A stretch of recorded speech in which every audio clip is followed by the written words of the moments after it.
बचपन से पवन बहुत माननीय रहे हैं, बहुत माननीय रहे हैं। चूँकि गायन के क्षेत्र में बचपन से उन्होंने प्रयास किया और इतनी ऊंचाई तक कि पवन जब मैदान में रहते हैं, आवाज़ उठाते हैं, तो सैकड़ों हजारों की संख्या जुट जाती है कि नहीं। तो सदन में भी वो बोलेंगे। मैं समझता हूँ कि पवन भी इसमें निश्चित तौर पर हमारे साथ रहेंगे। तो वो संसदीय जीवन में जो बातें होनी चाहिए वो पवन अच्छे से, चूँकि ही अपनी मेहनत से एक गरीब परिवार का लड़का आज इस स्थान पर पहुंचा है, तो निश्चित तौर पर उनको भी यह बात माननी चाहिए और पवन को एक सम्मानित भाव से देखना चाहिए कि पवन आज इस जगह पर पहुंचे हैं। भोजपुरी के अभिनेता पवन सिंह माननीय नहीं थे, लेकिन अब जो है कि माननीय हो गए हैं। क्या जो जिस तरह से 2025 के चुनाव में काम किया था उसी का इनाम मिला है।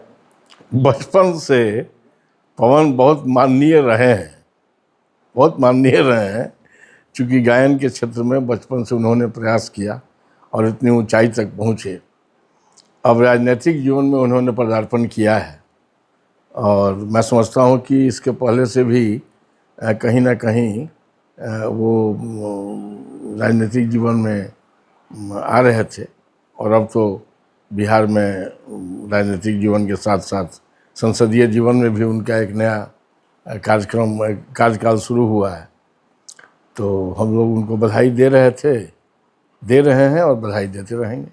कितना मतलब उनसे उम्मीद है कि वो सदन में आवाज उठाएंगे बिहार विधान परिषद? अच्छा, हम कहते हैं कि पवन जब मैदान में रहते हैं, आवाज़ उठाते हैं, तो सैकड़ों हजारों की संख्या जुट जाती है कि नहीं।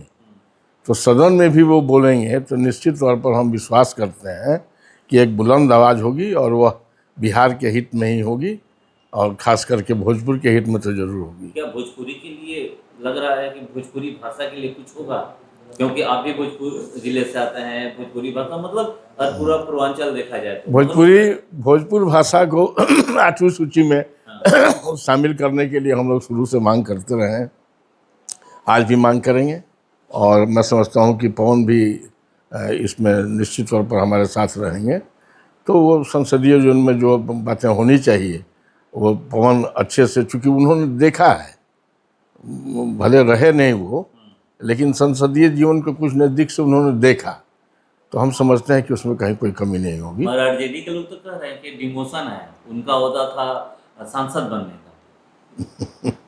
देखिए, राजद के लोग क्या कहते हैं, क्यों कहते हैं, उनके बातों का जवाब तो मैं नहीं दूंगा, लेकिन हाँ, उनको भी यह मानना होगा कि कहीं न कहीं अपनी मेहनत से एक गरीब परिवार का लड़का आज इस स्थान पर पहुंचा है, तो निश्चित तौर पर उनको भी यह बात माननी चाहिए और पवन को एक सम्मानित भाव से देखना चाहिए कि पवन आज इस जगह पर पहुंचे हैं। एक प्रेरणादायक जगह है और लोगों के लिए कि वो भी प्रयास करें अपने जीवन में कि इस तरह से ऊंचाइयों को प्राप्त करें, ऐसा सोचना चाहिए। लेकिन राष्ट्रीय जनता दल के बारे में क्या कहना है, साथी कुछ से कुछ कहते रहते हैं, कोई बात नहीं, ठीक है। लेकिन ये भी कहा जा रहा है कि वो बड़े सदन के उनको हिस्सा रहना चाहिए था, उनको लॉलीपॉप। अब देखिए, सुनिए, देखिए, ये सब कहने वाले क्या क्या कहते हैं, इसको छोड़िए। हमारे दल ने, उसमें हमारे प्रधानमंत्री से लेकर के और हमारे गृह मंत्री से लेकर के और रक्षा मंत्री जी से लेकर के या बिहार के हमारे माननीय मुख्यमंत्री से लेकर के, और ये सारे के सारे लोग इस पर सहमति व्यक्त किए, तब उनको ये स्थान दिया गया है, इज्जत दी गई। भविष्य में जब हम उनको यहाँ तक इज्जत दे रहे हैं तो निश्चित तौर पर भविष्य में उनको आगे बढ़ाने का भी काम दल निश्चित करेगा। लेकिन ये भी आशा जताई जा रही है, सोशल मीडिया पर भी देखे होंगे कि आरओ से लोकसभा चुनाव। तो क्या हर्ज है, हम कहते हैं सोशल मीडिया में आजकल तो भाई इसमें क्या क्या चलते रहता है, तो हम नहीं इसके बारे में पूरी बात कह सकते हैं।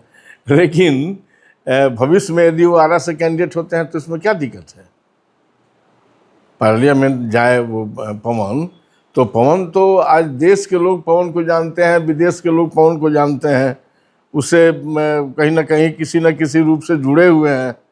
जो आज का गायन का क्षेत्र है उसमें वो एक विशारद के रूप में उन्होंने अपना स्थान बनाया है, तो वो तो ये रहेगा, उसमें कहीं कुछ सोचने की बात नहीं।